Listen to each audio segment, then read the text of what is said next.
Hey, it's Arn Locksmith here. Alright, we're going to do a little quick video here on how to change your battery on your 4-button keyless remote.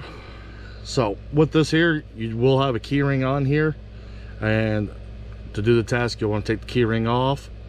Only tool you'll need for this is your actual key.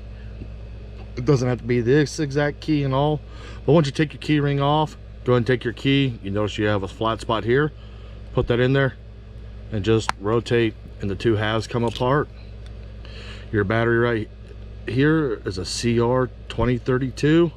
Use your fingernail, pop it out, and put your new one in. You push down, flip it over, make sure it doesn't fall out. Take the two halves together,